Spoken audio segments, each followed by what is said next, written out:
Do you want to build a snowman? Well, what if that snowman could talk? Sounds insane, right? But that's exactly what happened to a little orphan girl alone in the snowy mountains one day. Let's talk about it. Ginka and Luna. Yes, I know the name's spelled with a G, but it's a silent letter. So anyways, Ginka and Luna is a manga written and illustrated by Shinpei Watanabe, a relatively new mangaka with only one other credit to their name, being a one-shot in 2021. Ginka and Luna is released by Shonen Jump, and it's a weekly manga you can read wherever you read your other shonen manga. There are only 17 chapters out as of this recording, and there are no major spoilers in this video. But before we get into it, please remember to subscribe to the channel if you like the video, as it really does help us out and you can stay in touch with everything anime manga related. So now that that's out of the way, what's this story about? Ginka and Luna follows a young girl, Luna, who lives alone deep into the snowy mountains. She lives off snow bananas and spends her days reading books about magic as she dreams to one day be a magician. Her only companionship being the snowman she created to fill the void, and the animals who, without her knowing, pity her. But all of this changes when her home is broken into, but not by thieves and bandits, or even a bear she suspects, but rather a snowman. A walking, talking snowman. Yeah. His name is Ginka, and instead of answering a completely reasonable question like how a snowman can walk and talk in the first place, he offers to repay her kindness for lending him a scarf and a hat. He starts by fishing to make up for stealing all of Luna's snow bananas. At first he seems useless, giving up immediately, making him more of a hindrance than anything else. But then he does this. From the small hole in the ice below emerges a massive cube of water in the air with half a dozen fish swimming inside it. All of it happening from a hand wave from Ginka, a walking, talking snowman magician. It's getting weirder. Luna, seeing her chance to finally break free from her environment, leads to Ginka to train her. If she were a magician, she could start a fire without collecting firewood, catch as many fish as she wants, and she would never be cold again. Reluctant at first, for magic is a hassle and easily corruptible, Ginka eventually agrees to train her. 5 years later, from being a fragile little girl surviving in the wilderness to being a gifted magician who can conjure a forest, Luna learns to never feel cold again. So, all went well, right? Well, yeah, except for one little thing. Another goal of Luna's was to leave the mountains and explore the whole world. Problem is, Ginka doesn't want to go. He only vowed to train her, not leave with her, and so he gives a very brief farewell and heads off on his own. While she's literally drowning in self-pity, one of the animals takes her to a cave with powerful magical energy, one where two magicians battled. The battle was so fierce, it warped the time and space of the area, and one of those magicians was Ginka. His body was taken from him in this battle, but Ginka managed to survive by using the snow in these mountains to create another vessel. However, because of this, Ginka can only live in cold, snowy environments, or else he might melt. Luna, hearing this story, decides to force Ginka out of the mountains anyway, and into the view of the sun, where he will melt. But before he truly does, she blows a wave of ice-cold wind to sustain him. Together they'll explore the world, eat delicious food, and meet people from different places, all the while working towards finding Ginka's original body. So that's basically the setup of Ginka and Luna, and it's a really fun, fast-paced chapter to throw us right into the main point of the series, being Ginka and Luna's relationship. But that's only the setup.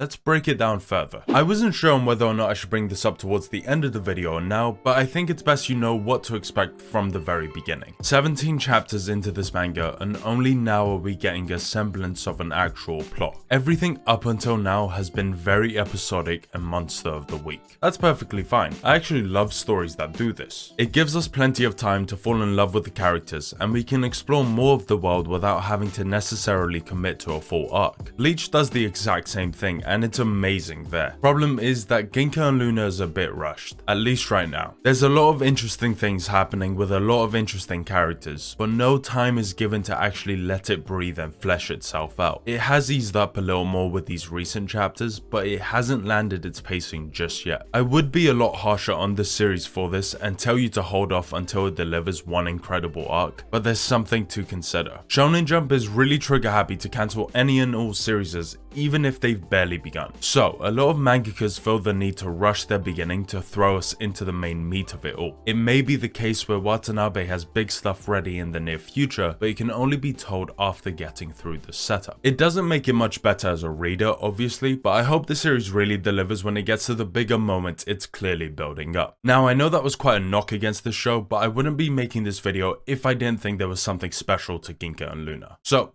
let's talk about it. There are more characters in Ginka and Luna, but for the purposes of this video, I only want to talk about our titular characters. Ginka and Luna can't really be spoken about as separate entities, as they're so ingrained into each other. It wouldn't matter how much I like them separately if I didn't find them fun together. There's a mentor-student vibe here that's quite prevalent, especially during the magical combat scenes. They're a lot of fun to watch bounce off each other, as Luna always wants to experience the next insane thing, and Ginka, having already seen it all, is unbothered by any of it. It's simple, but it really does work in making you believe in these characters and want to see them succeed. Their constant enthusiasm for each other would have easily been annoying, but I think Watanabe did a great job at making them competent enough for you to believe in them too. My favorite scenes are the ones where they're just chilling and doing mundane things like eating bread, for example. Not only are those the moments where the pacing is a lot more chill, it also just speaks to how strong the character writing really is. Now, this is just the beginning, so I am expecting a lot more down the line, which I think we'll definitely be getting considering the massive amount of flashbacks and hints towards something even greater. But for that, we'll just have to wait and see. So far, Ginka and Luna is a really fun and light-hearted manga that doesn't take itself too seriously. Everything is fun and exciting, and the dark is almost always overshadowed by the grand sense of adventure in every page. It's super charming and relaxing to just get to see these guys do their own thing, and I think a massive reason for that has to be the art. As I'm sure you've noticed by now, the manga looks incredible. The monster designs are incredible with so many strange variations on the same tropes you've seen a million times. And the way Watanabe displays magic is so cool that I want to hang every panel up